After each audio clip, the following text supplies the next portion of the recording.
ওর সাথে special moment কাটানো আর সেই মানুষটারে ভালোবাসা এক জিনিস না তিথি। জনি, আমি তোমাকে পছন্দ করি। তুমি কথাটা বুঝো কেন বারবার না বোঝার ভান করো? কি জানেন আপনি আমার ব্যাপারে বলেন?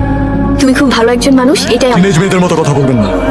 ইউনিভার্সিটি ড্রপ আউট আমি, গ্যারেজে কাজ করি, ফ্যামিলি নাই আমার। কি পাইছেন আপনি আমার মধ্যে? জনি, আমার তোমার সাথে সময় কাটাতে ভালো লাগে, আমার পাখির সাথে টাইম স্পেন্ড করতে ভালো লাগে। আমাদের কাটানোর সময়গুলো আমার কাছে খুব স্পেশাল মনে হয়। কারোর সাথে স্পেশাল মোমেন্ট কাটানো আর সেই মানুষটারে ভালোবাসা এক জিনিস না তিথি। একে অনেক ভালোবাসেন, পাখিও আপনাকে ভালোবাসে জানি আমি। আর এই কারণে যেদিন ছেড়ে চলে যাবেন সেদিন সবচেয়ে বেশি কষ্টও পাবে।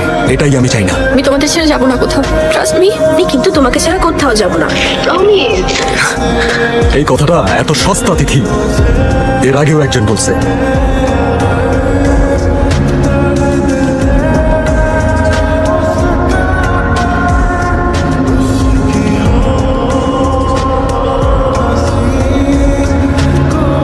এই দিন থেকে দেখলাম মানুষ সবচেয়ে আনন্দ পায় আরেকজনকে কষ্ট দিয়ে।